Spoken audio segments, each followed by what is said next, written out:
Ross, a very good morning to you.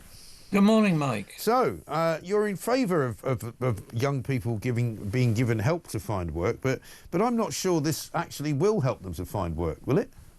No, I mean, it's absolutely the right problem to be tackling. As 1 in 8 16 to 24-year-olds are classified as NEETs. That's Yeah. the acronym, not in education, employment or training. So it's a very serious problem. And, these are people who should be starting out on rewarding careers, and instead they're just sort of apparently idle, doing nothing. So Yeah. she's absolutely right to be tackling this issue. The trouble is that some of her other policy and some of the government's other policies are sort of working in the other Right. direction. She last budget she increased the employers' national insurance contributions. Employers warned at the time that would lead to fewer jobs, and what's happened over the first year of the Labour government, the number of payrolled jobs fell by 142,000. Yeah. Well, that doesn't make it easier for young people to get a job, does it? I mean, these are the jobs that have been lost are particularly those at the sort of beginner's end, if you Yeah. like, catering and retail and so on, the Yeah. sort of jobs, Hospitality. particularly part-time jobs, Yeah. because the threshold for paying national insurance was reduced from 9,000 to 5,000 a year, which has brought a lot of part-time workers into the net, and a lot of the jobs that have been Yeah, lost. exactly. Well, I mean, it's rather like their initiative at the back end of last week to say that they wanted to pump millions and millions of pounds into sort of regional towns and cities so that they could rebuild their economies, and they were particularly keen on promoting pubs and particularly keen on, starting up small businesses in high streets and things. And it's like, well, hang on a minute, you've just spent the best part of the last year closing them all down. Pubs are closing at a rate of knots because of the national insurance hikes. Restaurants locally are closing down. Shops in local high streets are not able to pay the high rates of business tax, the business rates that are being charged. And then suddenly they've gone, oh, but we want to save the local economy. Well, you've already killed it.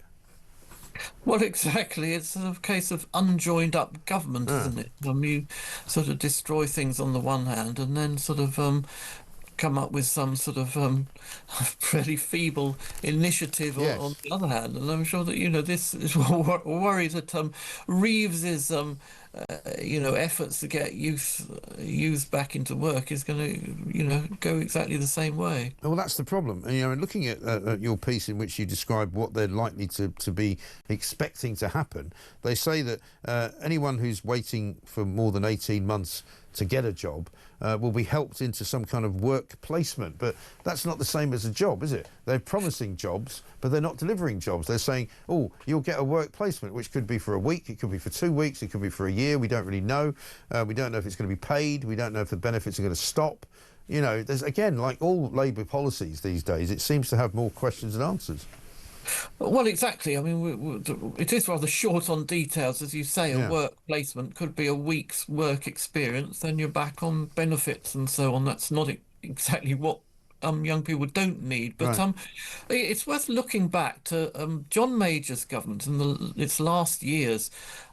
Tried an experiment, two pilot schemes where they, people on unemployment benefit were forced to take up a workplace. I say forced, I mean not forced labour. I mean they would lose their benefits Yes. if they didn't take up the offer, and it had a miraculous effect actually, because nearly half the claimants just stopped claiming. Some actually went out and got a job. Others just stopped claiming. You think, why are they stopping claiming? Of course, some of them would have been working anyway, were claiming unemployment benefits fraudulently on the side. Some possibly didn't even live in the country. And we Right. had that Bulgarian gang, didn't we, last year, who Yes. were jailed for embezzling millions of pounds of benefits while not actually living in Britain.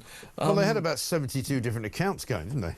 Yes, yeah. So there's a huge underbelly of fraud probably going on, which would it be exposed if we had a proper scheme to get people into work. So yeah, I mean, if Reeves means what she says, I don't see, by the way, why people should have to wait 18 months Right. before being offered a work placement. You should be offered a work placement straight away. If you don't turn up, you don't get any benefit, you don't get paid, and I think that would have absolutely miraculous effect on youth employment as well as on the public purse. Yeah, but of course the other thing that people have mentioned to me is that in addition to trying to help local British youth to get work, she's also encouraging European youth to come and work in Britain as part of a sort of freedom of movement business. So clearly the two policies are going to be at odds with each other, aren't they?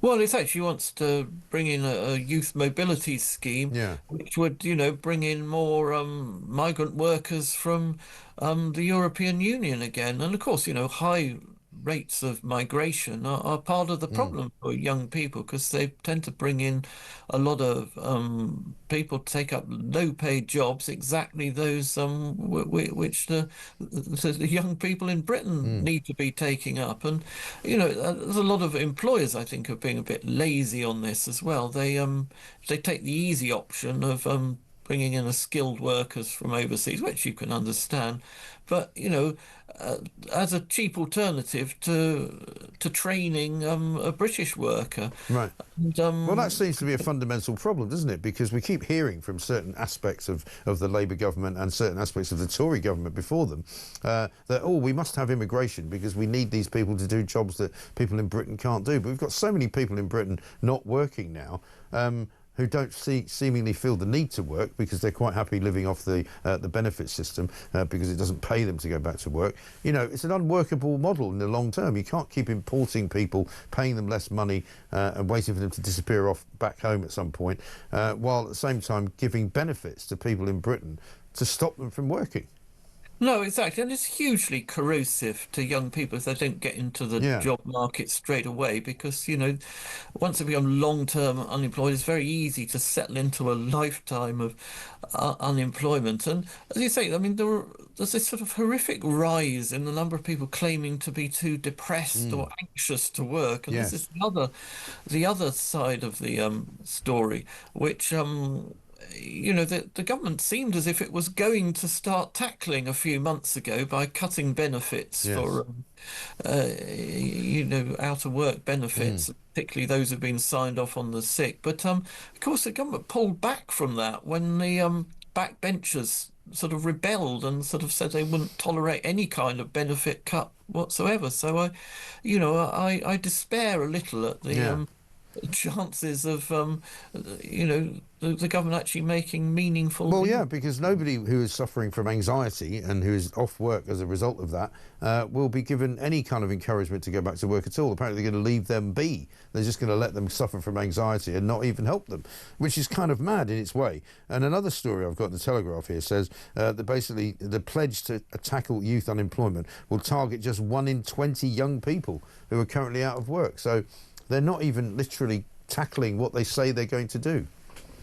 No, if it's 1 in 20, if that's right, then it's not going to, it's like the 1 in, 1 out scheme. Yeah. It's too pathetic. They're not very good at to sums, make are any they? difference. So, no, I mean, if Rachel Reeves yesterday, she said, I'm going to abolish youth unemployment. I thought, great, that's a great policy to start with. Give everybody a job, make sure they turn up and do something, else they don't get paid. Right. That would be a logical and fair policy which would actually achieve something. But I feel when we get the details of this scheme, it's going to be sort of rather miserable and too small a scale really to make any difference. Yeah, it really is. Good to see you, though. Thank you very much indeed. Ross Clark there with a piece on page 10 of The Sun.